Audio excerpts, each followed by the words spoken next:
Yo, what sign are you to? Let's get it, bro. Now look, I see these guys broke out of jail, and now I think 3 of them got caught. See, don't go running around here thinking y'all dog the bounty hunter, you hear me, and try to run up on one of them dudes. You understand? Or up your gun on one of them. Later on, citizens arrest. And the dude run straight at your ass with an eye full of kill. In the making, a man accused of killing 4 people, 2 on Mardi Gras Day back in 2018. All I could think of is getting her over here in safety. You know, this is ridiculous. People are supposed to have a good time, not going and killing each other. Derrick Groves is a heinous criminal who ran terror down in the lower 9th Ward for well over a decade. What are you? Bro in the back with the bald head look like one of them weed This characters, is the black Pod5, one. the first The one fully that be doing immersive the sleep bowling system. stuff. Intelligent. Thinking of? Do you think about the children and expected mothers with babies that you could have killed? Why are you doing this to these people, to us? We never asked for it. You know, get help, whatever's going on. Handle it a different way. Don't kill each other. Groves pled guilty to 2 counts of manslaughter and 2 counts of second-degree murder.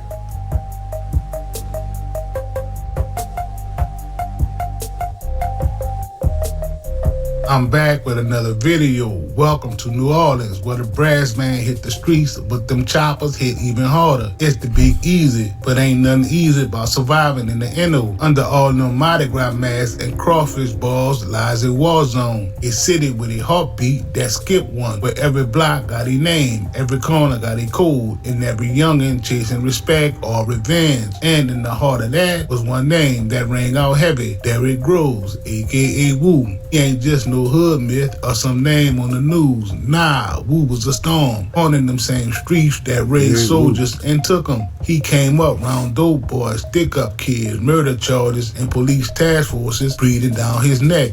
And still he rose, violent, loud, untouchable. Woo was born into the heat, grew up where the only job that paid was hustling, school, and that was just something to walk past on the way to the trap. Woo learned fast, keep your mouth shut, stay 10 toes down, and never let no man disrespect you on these streets. His name started ringing at a young age. First for petty shit, stacking bikes, flipping nicks, pressing other little crews, but it ain't take long for the stakes to ride. I feel like all dudes that like hop off the porch, they started off with stealing bikes for real. Or maybe that's where I'm from. I grew up in Louisiana, so like people taking bikes, that was normal, you know what I mean? Maybe it's a little different where y'all from, common where y'all from. By the time he hit 16, they say Woo was already carrying his stick and moving past like a grown man. He wasn't just in the streets, he was the streets. And the feds, they was watching, cause they knew Woo wasn't no average corner boy. He was organized, dangerous, connected, and worst of all, he ain't fear nothing. 2016, a body drop, then another. People ain't really talk, but the whispers all said the same thing. That was that boy Woo. Detectives started stacking cases. Homicide units looking for links. But in the hood, he ain't need no paperwork. Everybody knew Woo was moving militant. By the time the calendar flipped to 2018, it was already too late. Woo's name was cemented in the streets and his hands was tied to blood, allegedly. Multiple murders, firearms, drug runs, and that Mardi Gras shooting, that one made national headlines. Hi, I'm Jessica Cartalia. Police in New Orleans are investigating several shootings that happened during the city's Mardi Gras celebrations. The first 2 shootings happened in the afternoon when fights broke out near the traditional parade route.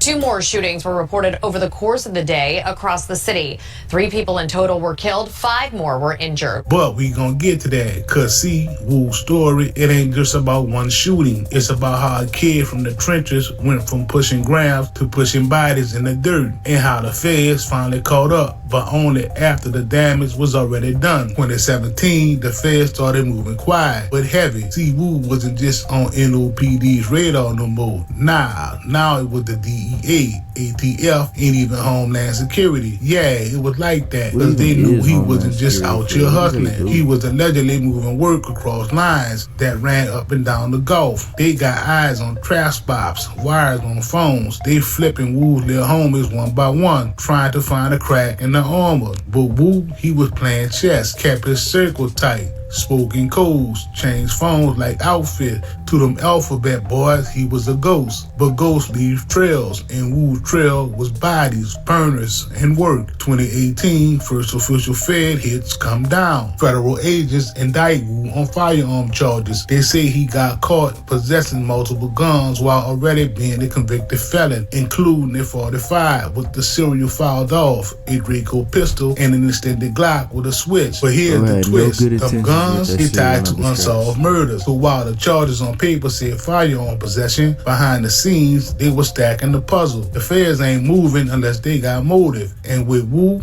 every weapon came with whispers, retaliation hits, ambushes, turf walls, all of it allegedly though. But the streets ain't need no indictment to know what time it was. Wu was out here, but not free. Indictments were dropping like mixtapes. Wu just moved slicker. Later that same year, boom, new charges. This time, narcotics trafficking. They say Wu was pushing more than just local weight. We talking multi-state operations heavy on pills, lean, coke, and weed. Federal paperwork called it a coordinated distribution network with ties to violent crews stretching from New Orleans to Atlanta and all the way to Houston. Phones got tapped, trap houses got raided, GPS trackers got slapped on calls. They building a case with layers stacking. Every text, every dollar, every burner phone Wu ever touched. Still nothing stuck heavy yet. Wu was moving smart, only dealt direct, never hand to hand, always behind layers of fall guys. But fall guys talk, and eventually so did the walls around him. Then came the one that made Wu infamous, the 2018 Mardi Gras mass shooting, February the 13th. Streets was packed, floats rolling, brass bands playing, tourists everywhere. Then out of nowhere, gunfire erupt. Multiple shooters, over 20 rounds fired. Chaos, blood on the pavement, right there in the aftermath. Now at 8:12 last night, a group of people were in a car on Andrew Street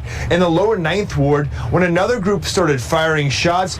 One victim there died on the scene and another died at the hospital. 3 other people from that shooting are recovering in the hospital here this morning. Now again, 2 of these 3 shootings did take place near the parade route, and those on the parade route, the witnesses say that all of this violence has to stop. Feds ain't officially confirming at first, but inside them sealed affidavits, they believe Wu orchestrated the whole thing, allegedly over a turf beef behind something personal. Wrong look, wrong time, wrong block. And then when the city flipped, Wu wasn't just a suspect. He became a headline, the face of the city's spiraling violence. The mayor gave statements. NOPD increased patrols. ATF called it a major escalation in organized urban warfare. After Mardi Gras, the gloves came off. They raided everything: stash houses, baby mama cribs, cousins' apartments, scooped up phones, pills, straps, burner accounts, even old Snapchat stories. In late 2018, Wu was officially indicted in federal court. Charges read like a mixtape track list: narcotic trafficking, felon in possession of firearms, possession of firearms and furtherance of drug trafficking, and suspected links to multiple murders. They painted Wu like a criminal CEO, running crews, setting hits, pushing dope, stacking bread.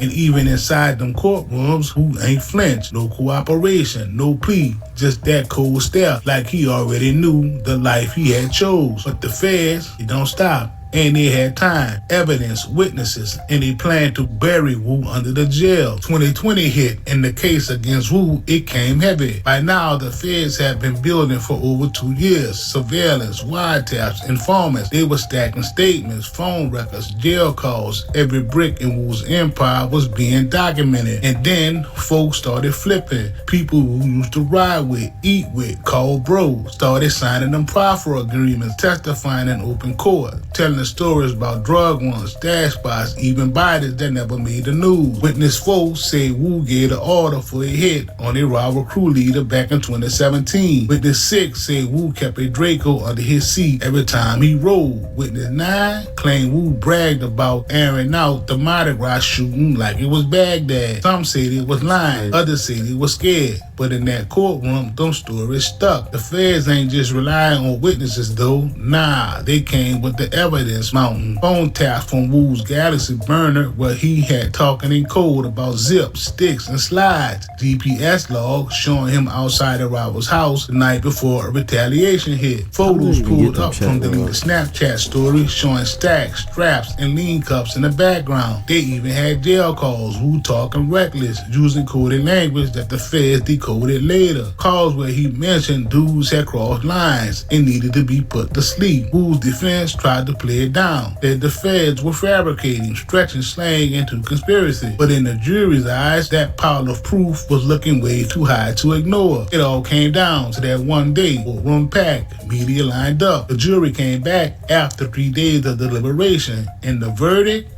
Guilty on multiple federal firearm charges, guilty on possession with intent to distribute narcotics, guilty on possession of firearms and furtherance of drug trafficking. And the murders are not charged directly. It was considered relevant conduct, meaning they counted when it came to sentencing. Judge ain't hold back, called Wu a danger to the community, said his leadership turned neighborhoods into combat zones, and dropped the hammer. Life in federal prison, no parole, no second chance, just cold steel bars. In the making, a man accused of killing 4 people, 2 on Mardi Gras Day back in 2018. He was found guilty on several charges, including second-degree murder. WDSU reporter Ariel Brumfield joins us live from the DA's office with how this verdict is impacting the families involved. Ariel? Well, you guys, this guy has hurt a lot of people, and it's been several years at this point. Investigators in this case says that Derrick Groves, he is going away for a very long time. Don't trade alone. Trade with me live using one simple strategy, and I'll help you get results. FBI Homicide Unit Chief. A guilty verdict now landed 6 years in the making. Derrick Groves, a man accused of killing 2 people Mardi Gras Day in 2018 and injuring several others, pled guilty on Wednesday to several charges. A jury returned a unanimous and powerful verdict in the case of Derrick Groves. Now, Groves was found guilty on all counts, 2 counts of second-degree murder and 2 counts of attempted second-degree murder. Investigators say Groves opened fire on a house party on St. Claude with AK-47 rifles, killing Jamar Robinson and Byron Jackson. 3 eyewitnesses and cell phone records helped dismantle Groves' alibi. In the trial, District Attorney Jason Williams says was nothing short of complications for the prosecutors and the victims' families. The weight of their grief has been immense. And a constant companion through every hearing daily, every delay, every setback. And while no court decision can bring back their loved ones or fully heal their wounds, this verdict provides a measure of justice. But we learned Thursday justice is being served once again. 2 other victims Groves is accused of killing, Tyrone Francis and Woodrow Smith. Derrick Groves is a heinous criminal who ran terror down in the lower 9th Ward for well over a decade. And that reign of terror has been ended. In fact, today, Derrick Groves pled to 2 more murder cases. Groves pled guilty to 2 counts of manslaughter and 2 counts of second-degree murder. And we're told Groves will be serving his sentences consecutively. Reporting from the DA's office, I'm Ariel Brumfield, WDSU News. Once Wu was gone, the streets changed, but not how folks expected. Some say peace came, others say vacuums created chaos. Young wolves fighting to take the throne Wu left behind. Police increased patrols. DEA hit harder, but still the cycle kept spinning. Wu's name kept ringing in the streets. Some call him a monster, others a legend. Depends on who you ask, but everybody agreed on one thing. Derrick Wu Groves left a mark on New Orleans that ain't never gonna fade. Once the gates closed behind Wu, it was a whole new battlefield. Even though Wu was already in federal custody, his state-level charges were pending, what ultimately led to him being transferred back to Orleans Parish Prison. The rest will be history.